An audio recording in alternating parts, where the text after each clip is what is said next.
ladies and gentlemen, to talk about the latest trends in the world of social media, please welcome from Thinkwall, Dan Monsieurle. Thank you. Can you hear me okay? I hope so. Hope you can't hear my stomach rumbling though. So let's see if this thing's working. Yes, it is. Isn't that great?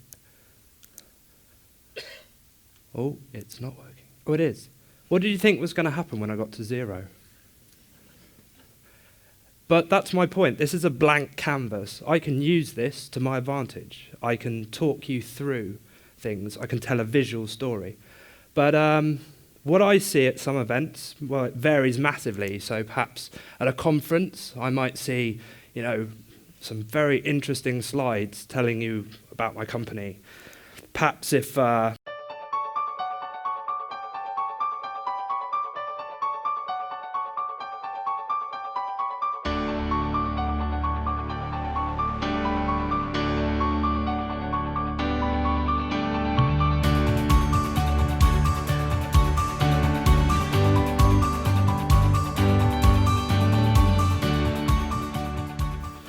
yeah, I couldn't take any more of that. Perhaps if I was at a trade show, I'd show you a cheesy video that's on a loop and wind up my staff somewhat with the background music. Have actually heard people kind of go, at the end of the final day when the music finally gets turned off. Perhaps, I sort of panic last minute and realise, oh my goodness, I didn't get any content to put on the screens. Oh, I know, we'll just put our company website up there. That'll look great. Except that it hasn't been optimized for, lovely dynamic displays. So it's got loads of links, and really, you need to be going over to that computer and clicking through the pages to get at the good content. So that might not work either. So, okay, I'll just turn it off. Oh, actually, you know what? That's really handy because I can now use the laptop that I was using there and take it away and go and use it somewhere else because I need another machine somewhere. These are all things that we keep seeing at Thinkwall, and it sort of breaks my heart a little bit because I know what's possible. So I'm going to show you a quick video which really excites me because this is what I see coming, which is a meshing of offline and online.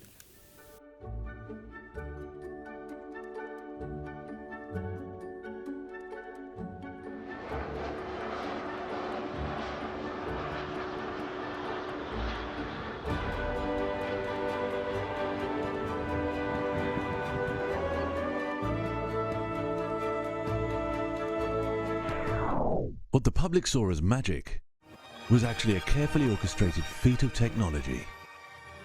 We mounted an ADS-B antenna on the roof of a nearby building to read live data directly from each aircraft's transponder within 200 kilometers.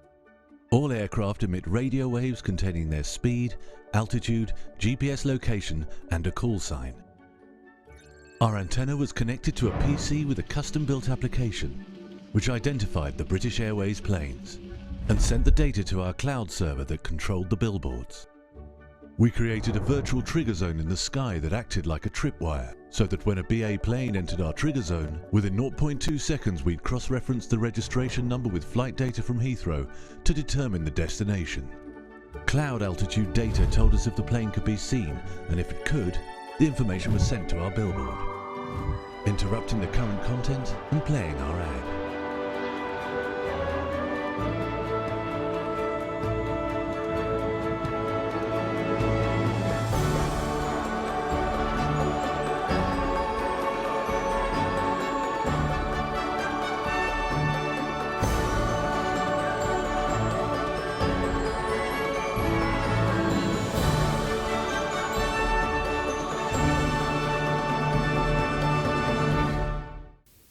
How magical was that? But what was really cool about it was, as this guy says, it became invisible.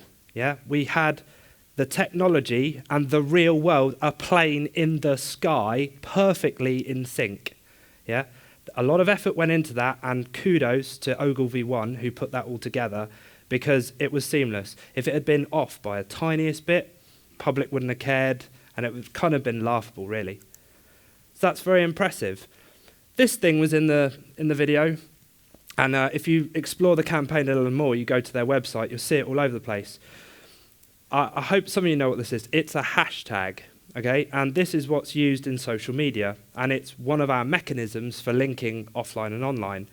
So on your way here today, if you came in South Kensington Tube and came all the way underneath, all the posters you walked past, there were 14 hashtags as you went through. Yes, I'm a nerd, I actually counted. But I'm highlighting here the relevant part of this Wikipedia page, which is what hashtags actually are. In effect, you put a lovely hash sign in front of a word, and it turns it into a link on whichever platform you're on, so Twitter, Facebook, Google+, Instagram, wherever you want to work. That means that by clicking on that link, you can see all of the content that people have posted mentioning that word. So it's a way of grouping stuff together. I may be preaching to the choir with some of you here, but bear with me. So, why do we care about this? Well, it's becoming increasingly important. And, well, my problem actually is that when I ask my clients, why are you doing this social media campaign? What is it you want to achieve? The answers can vary in quality. Sort of irks me a little bit, but for the most part, I think they generally get why they're doing it, but perhaps aren't kind of pushing it the best they can. So these are some of the objectives that we get invited along to help out with. Generally speaking, you'll want to present some material, like I am right now, I'm talking to you. But perhaps I want to do the opposite, and I want to get stuff from you. So I might, do some polls, some voting, something like that. The final one is experience, and really this is my way of saying that you just want to have a really great party. But no, experiential events, it's a valid thing. There's a lot of objectives that can be wrapped up in that as well. So we ask from those objectives, does it, your campaign, do one of these three things? Ideally, 2 or more. If it does, then we could possibly help you out a little bit. Now, what I'm going to talk you through is sort of the psychology behind it. I don't mean like sort of cheap psychological tricks. I mean, yes, our services certainly aren't cheap. But I want to talk you through some of the concepts that we use at Thinkwall. And what we effectively do is use large screen displays to direct and influence behavior. So all of your attendees, get them doing what you want them to do. Yeah, join in collectively. So we use bring your own device. So all of these lovely smartphones that you're carrying around with you, you can join in. I don't have to issue you with devices, and you communicate with the screens. Began as a Twitter wall, and we've added on features over time, so it's become more of a digital signage platform, such that now we're looking at reliability and validity. So it's a little bit of a two-way street, because obviously we think about reliability as being, is the technology going to work for me when I need it in the way that I expect it to? That's fine. We can cover that off. Blitz and folks like that do a wonderful job of having AV that you can rely on. I can rely on this. But how do you then take it the next step and make that content really valid, get in this bottom right corner here? And that's what we try and help with. So what you're trying to do with large screens is create a level playing field. I'm sure some of the teams in the World Cup kind of wish this situation had happened. But we offer these large screens. It means that everybody can see the same thing. So if you don't have a smartphone with you, perhaps the battery's died or you just don't own one, then you're not missing out, because you can actually see what's going on. You can see the messaging coming from the organizer and from the other attendees. You don't feel excluded. That's really important. This graph here looks really simple. It took an embarrassingly long amount of time to put together. What this is, I went through our CRM system and looked at the initial meeting notes. So this is our very first chat with our clients. And I tried to gauge just how much about social media they knew. So basic, and now I appreciate I've probably done this perhaps the wrong way around. Basic should be on the left. But basic covers everything from, well, before you called us to arrange this meeting, I'd never heard of social media, right the way through to, We know that our attendees are chatting away on social media, but we're not involved in that at all. Then intermediate is in that realm of, we've put the hashtag on all of our material. It's on our website. We put it on the badges even, perhaps. Great badges, by the way. And, we at least are encouraging it, but we don't really do any kind of more than that. And then advanced is your kind of, well, they're amazing. They're typically the media companies. They're trying to do something incredibly interactive and engaging. They're trying out competitions. They're interacting live with their attendees. They're answering support queries. And it's all in real time, and people want to engage. They want to join in on social media. So that's a bit of a breakdown of the sorts of people that we work with. But my analogy for all of this, and the reason that I really encourage you to go from that intermediate bit onto advanced and start doing some cool stuff, I'm going to use catering as this. I'm very conscious that I'm between you and a coffee break. But I would imagine a lot of you in this room have had to provide catering around your event. What I don't think many of you will have done is left the cling film on and just kind of left your attendees to get on with it with themselves. Just, oh, there's some food, we're done here. And you don't interact with them anymore on that. No, of course you wouldn't. What you'd do is you'd take the wraps off, maybe you'd do those lovely little labels that tells you what it is, and it contains nuts and all those things. Perhaps you'd have staff there that will help people out answering their questions. Maybe even folks walking around with it on those lovely platters and clearing things away. So there's quite an experience there. There's a good service going on. So why aren't you prepared to do the same thing with social media? Because by just staying in that intermediate bit, you're keeping the cling film on and you're forcing people to do it self-service. I'm not saying that self-service is a bad thing. Anyone that's used one of these, it's great. It brings about loads of efficiencies. We can get people through quickly with self-service. It's wonderful. But it's not a service. You just, another statistic, really. So, my theory part then. I love this photo. This guy here in this T-shirt saying, I'm only in this picture because they are. He's illustrating a concept I want to talk you through, which is called social proof. What is social proof then? Social proof is us looking for indicators that we should be behaving in a certain way. It's kind of like the herd mentality, or us being lemmings, if you played that game. So he's very keen. It's not a new concept. So these are some experiments from the 50s. It's very old. The chap in the middle here is the test subject, and effectively they're being asked, please can you compare X to A, B, and C and tell us which match in length? Now, obviously the answer is C, but the group that he was in, everybody else was in on it, and they answered A. And he starts to question his own judgment and goes, wait a minute. So when they come round to him a second time, we go, you sure it's still C? He's like, no, maybe it's A then. And he changed his mind because of social proof, because everybody else said that thing. He felt compelled to join in. And we see this everywhere. I mean, even Elvis did it. This is a slightly different way, but you can see up there, there's a massive number, All these people, they can't be wrong. His music's great. Why wouldn't you buy this record? So it's been used for centuries, I promise you. Bringing it a bit more up to date then, this is a very recent example. This is a clothes store in Brazil. What these guys were doing was posting photos of all the clothes on Facebook and then counting the number of likes. They were then putting that number live on the hangers. So they had a rail just for the clothes that had the greatest number of likes. And that massively influenced what got purchased. Interesting stuff, I'm sure you can appreciate. It has varying effectiveness. So I'm going to illustrate sort of 5 examples of how effective this can be, this social proof concept. It's worth bearing in mind that it's something that you can continuously improve upon.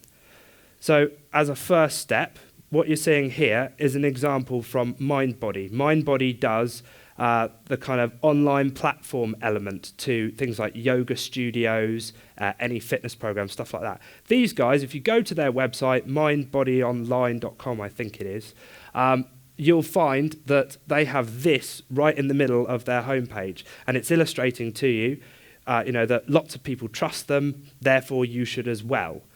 They'd love you to become the 35,001st customer of theirs. That's really good because it provides a general understanding of their trust, but we can do better than that. So the next step would be someone like Zagat here. These guys power all of the rating and review mechanisms that you see on things like Google Maps. So when they sell to advertisers to take it to the next level, never mind what the kind of consumer is saying, let's advertise alongside that, they can be very specific when they message those advertisers. They could say something like 142 of the ice cream parlours in London use Zagat to advertise. Do you want to join them? That's very compelling as an argument. We could go further than that still. You may have seen these things, face piles. They were in vogue for quite a while. A lot of web designers had a bit of a falling out over them because there are other ways and better ways of illustrating trust, but they are still quite effective. If you see some of your friends, so these are people you actually know, you're logged in on Facebook, you visited a website, and there is their face of, oh, they've been here before, they may have even purchased that product. You trust it that much more. We can go one step further. Now, Microsoft Surface Pro, the best way of doing it really is to go inside the social network. So you had FacePar where you were bringing something from social networking into a website. Actually there, where they're interacting, you can advertise there, and that's very powerful. The ultimate is to have adverts seen by a consumer, and then you follow up by having one of their friends post something. Wow, that's magical. I've been seeing these adverts for a while, and oh, look, my mate Jim has actually bought one of these. It must be good.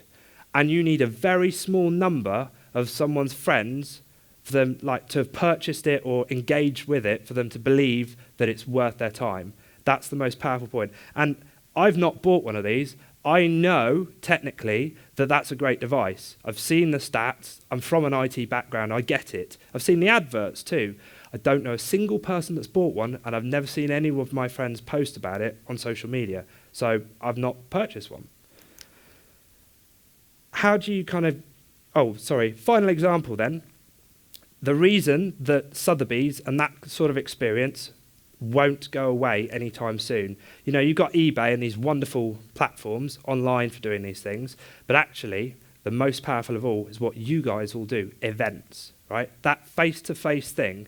Even if you don't necessarily know the person there, you're still in the context of like-minded people. You're at this event. So if you hear someone recommend something and you kind of go, what's that? And you join in on a conversation, that face-to-face element is the most powerful form of social proof. Like Will said earlier, events aren't going away anytime soon. This is the best that we've got, okay? So I'm going to take you through a handful of case studies really quickly because coffees, come on. This is a case study then of funny how flowers do that. Now, we helped a pop-up shop to actually sell flowers, and it's very different. Normally, we encourage some buzz with our walls. This time, we were being the point of sale. You could swap a tweet, an Instagram photo, for a lovely bunch of flowers. They ran it for a week, and it was fantastic. It had tons of engagement, and there was a charitable cause behind it, which got a great deal of promotion from it. So, nicely done. This one here is Pure London. It's run by I2I Events Group. Here's some lovely stats on how well they managed to do. But we took it to that next level. We took it from what they've been doing previously in the intermediate range of just promoting the hashtag, kind of being like, off you go, carry on, and actually ran some competitions. We got the exhibitors involved, and we were able to use all of our screens that were over the catwalks when people are sat there, and we got their attention. We're able to say, okay, join in, we're going to do a prize giveaway, we're going to do this, and they loved it. It got a huge amount of buzz, more visitors to those exhibition stands. Then I have BBC Radio 3 here. So these guys used our screens to communicate with the audience that sat out front of a pop-up studio down at the South Bank Centre. We brought in some other feeds as well, so you've got there along the bottom the now playing feed. As I was saying at the start, where we kind of were a Twittable and we've moved into digital signage, big part of that has been a change into becoming what we call platform agnostic. So bringing in other feeds, anything that might be of interest to our clients, in this case, those sorts of elements. Wesleyan, so we ran a text to donate system, and using social proof here, we were showing like, look guys, everybody else at this event is donating, why don't you? We were able to raise loads of money because we had this barometer going on. And every time a donation came in, it would jump in real time. They managed to get there, what's that, 3,400 in under 10 minutes. It was a fantastic effort. They did really well. So yes, these are some of our services. And I'm happy to sort of chat through any of this sort of thing. We'll be out there in the main foyer. But very much for us, it's about interaction and engagement, taking you right the way through and getting you into that advanced zone, helping you using genuine theory, psychological kind of tricks perhaps, and social proof. That's all I have to say. I've been Dan, you've been a fantastic audience. Thank you very much for inviting me.